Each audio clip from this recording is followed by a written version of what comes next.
And we're back. Hey guys, I know it's been like a long time since I made an upload, but there's a good reason for that. I was out trying to make that video for summertime bass fishing techniques, and I was out driving around Lake Lanier down here in Georgia, and I was driving around, and I made a stop to make a left turn somewhere, and I had a pretty bad car accident. Now we're ended by this one guy tore up my whole car, everything got totaled, but I'm okay, I'm alive. Everything's fine, all that's been handled. So getting back to business, I was thinking about what I was going to put in that video for summertime bass fishing techniques. I was thinking about what would be some of the best things to show people that they can easily go out and catch fish on.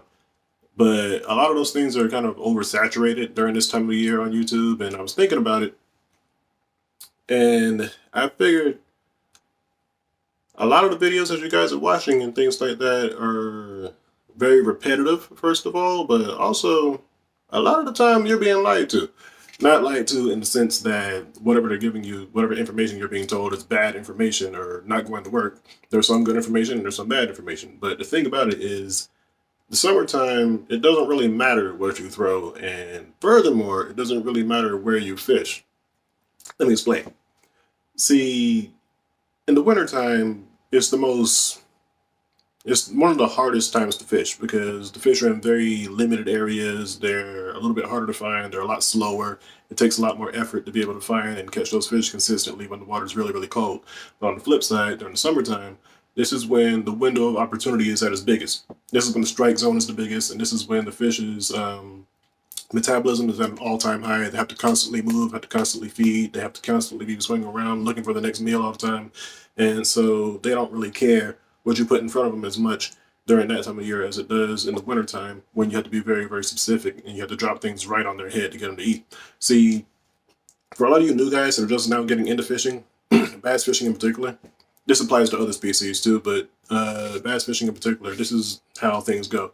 Typically in the wintertime, they're in deeper water and they're really slow and really sluggish and not responding very well. And then during the early springtime, what do we get? Pre-spawn. So those fish start coming out of that funk, the water temperature starts to rise up just a little bit. Those fish start going to what we call staging areas, places where they start to go and sit to wait for the water to warm up so they can go up into the backs of these coves and pockets and things where they can spawn that are protected from the wind. So they'll go out on, say, secondary points at the mouths of creeks, or they'll go to spots right outside of spawning bay or something like that, and they'll sit there. Okay, then the water warms up. The first few bits of emergent vegetation and stuff start to come through. Flowers are starting to bloom and things like that. And fish are actually on bed spawning. That's when the actual spawn happens. And they're not eating a whole bunch, but they will if you provoke them. And bass don't spawn uniformly, so there's some pre-spawn, spawn, and post-spawn at the same time. Anyways, after that, post-spawn comes around and there's like a little bit of a funk and they're not really committing to anything. And there's a lot of big fish with big heads and skinny bodies because they're not feeding. And that's when your topwater baits and things like that start to work really well because the water temperature is starting to come up.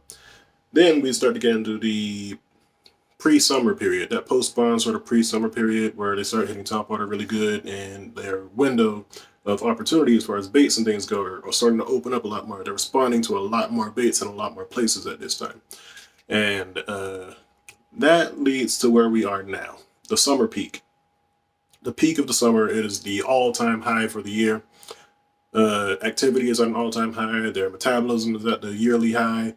The other animals and things in the water are moving around super fast. Crayfish are out. Birds are out. The lily pads have bloomed. All the weeds have come out. Vegetation's everywhere. Algae's everywhere. All the fish are moving around and everything. You'll find them on the banks and all kinds of stuff. And what happens immediately after post-spawn is all those fish that were concentrated in these areas, they scatter. And so you can find them pretty much everywhere. And this is why I say that it doesn't really matter where you go or what you use, because a lot of guys would have you to believe that there's whatever way that they're telling you to fish in the summertime is the way to do it. Like the perfect way to fish during the summertime that's pretty stereotypical is to go up and fish a frog in a grass mat. Everybody does that all summer long. Everybody does that. Or they'll be like, you need to go deep cranking offshore and fish a crankbait offshore. And that is the way to fish during the summertime. And they do work. Those are good ways to do it. It's just that your options are pretty much unlimited during the summertime. Even baits that are supposed to be traditionally wintertime baits, like a jigging spoon or something like that, they'll still respond to those too. Or a jerk bait, they'll respond to those in the summertime. It's just that other people aren't doing it. But the fish activity is at such a level where they're constantly feeding, constantly looking for the next meal. So they're just out hitting whatever they can find. And those fish that are scattered, they're all over the place. They're in 40 feet of water on humps. They're in 2 feet of water under docks. They're on brush piles. They're at marinas. They're on the edges of grass flats. They're everywhere. They're just all over the place. So there's not really a wrong way to fish during the summertime. There are wrong ways to fish presentations. You're not going to go offshore and drop shot with 20-pound monofilament, right? There's wrong ways to fish a presentation, but there are no wrong ways or wrong techniques to use during the summertime because they're hitting just about anything you put in front of them. But there are some guidelines that you should use, and I'm going to give you a couple of rules, maybe 5 off the top of my head, that'll help you out to become a little bit better fisherman during this time of year. First of all, you don't want to get too attached to a certain spot. A lot of guys will go somewhere and they'll find them, or they'll build up confidence in one area, and it'll last for a couple of days, a couple of weeks, whatever. Or they'll get into a couple of fish, and they'll see them on their graph, and they're trying to catch them, but they're not responding. If you get to a spot and they're not hitting in the first 15 or 20 minutes, you move. Don't stay on top of those fish, and because I guarantee you, by the time you actually coax one of those fish to eat, you could have been off and found another school that was willing on the first drop. So don't get too attached to a certain area because you'll end up burning up daylight. You'll just end up spending a lot of time there. And what you'll find is that a lot of those fish have feeding windows. They might feed early in the morning or later in the evening or something like that. They won't hit at 2 o'clock, but they'll hit at 6 o'clock or something like that. So you should move off of those fish. Don't get too attached to a spot like that. And you should be able to establish a milk run of spots. If you're fishing fairly consistently at this body of water that you keep going to, maybe you'll find them on this point and that hump and this other point over here. And you can move around and bounce around these couple of spots. Even if they're somewhat active, you can pull 1 or 2 fish off of that and then they shut down. You can go over to this spot, you can catch 2 off of this place, go to the next spot, catch 2 or 3 there, go to the next spot and do the same thing. You can keep rotating a couple of spots and picking it off a bunch of fish. You can put together a limit that way. Second rule, don't be afraid to experiment. There's a bunch of things that people will go out during the summertime, and there's a lot of guys that like to fish one bait one way. Like there's a lot of guys that like to flip a jig. That's all they do all summer long. They go up and they flip a jig. Either it works or it doesn't. There's guys that like to fish a frog all summer long. They only take the frog rod. That's all they throw. Either it works or it doesn't. The summertime is the period of the year where I take more gear with me than any other time of the year because it's the most versatile. I get to throw what I want, when I want, where I want during the summertime. You can go drop shot offshore. You can fish a crankbait offshore. You can fish a frog. You can fish a swim jig. You can drag a worm. You can do whatever. You can fish top water, anything, anything.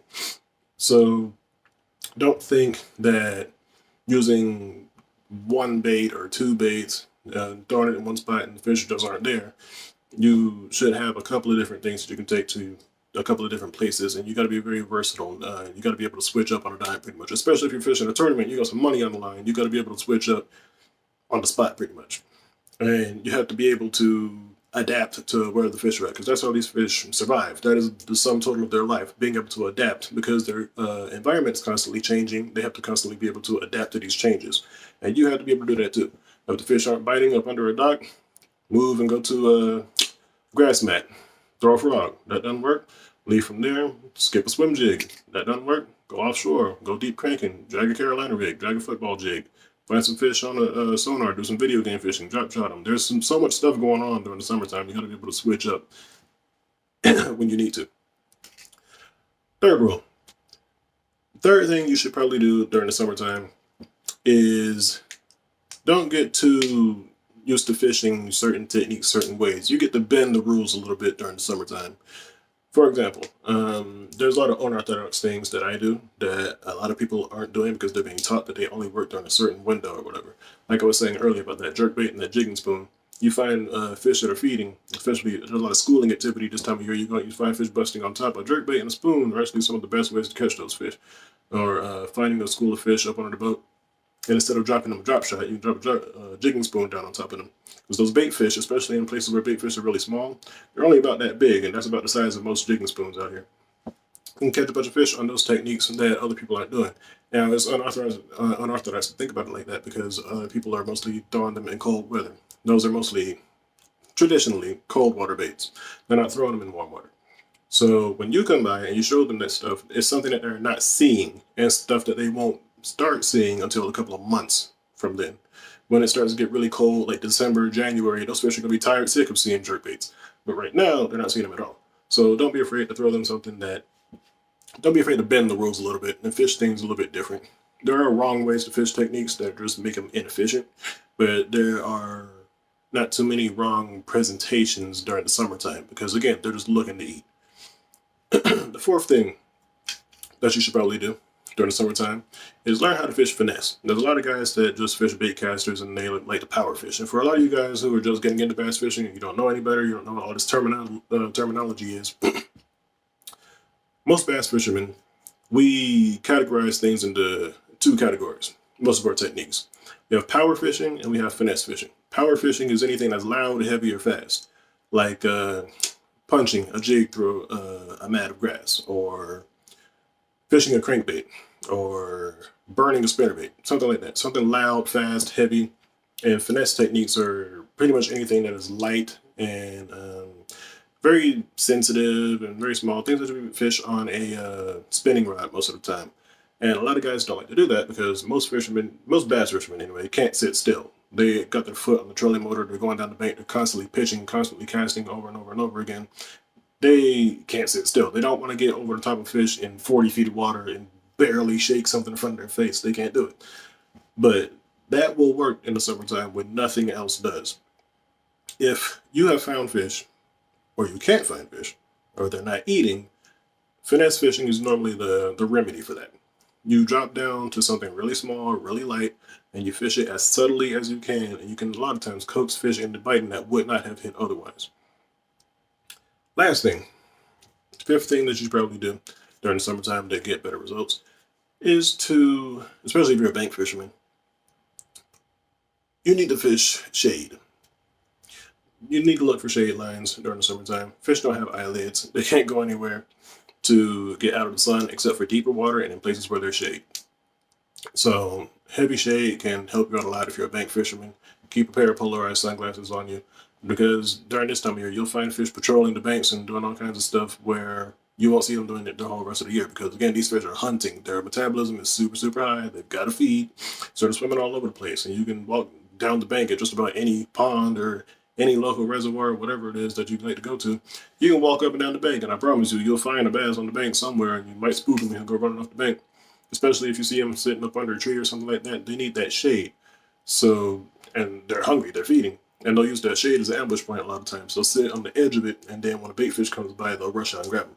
So what you need to be doing is looking for shade lines. Just walk down the bank and skip a Senko or something up under a dock, or throw into a tree that's shading the water, or something like that. You need to be walking up and down the bank, finding these areas that have shade available, and you can oftentimes find fish. For all you guys that have boats, a lot of you guys will probably be fishing offshore if you can, because not only will you find more numbers of fish out there, but you'll find typically bigger sized fish in deeper water offshore. This is especially true if you're a smallmouth fisherman or a spotted bass fisherman. You go offshore, you'll find typically larger sized fish than the smaller ones that are up shallow. And don't be afraid to mix it up with some diversity during the summertime. You can catch them on just about anything. Like I was saying, your lure selection and color selection don't matter as much in the summertime as it does the rest of the year. Typically, the water is a little bit more dirty and a little bit more stained during the summertime also, unless you're on like a highland reservoir that's super, super clear. But this time of year, you have more options. Your options are limitless. This is a great time of year for beginners to get started because there's not really any wrong way to do things during this time of year. It's a lot more friendly this time of year. Then basically summertime you're fishing with the training wheels on because you're not as boxed in. You don't have to be as very specific. And the fish are a lot more aggressive this time of year because they gotta feed. So that water temperature is up. They're moving around. They gotta feed. They got no choice.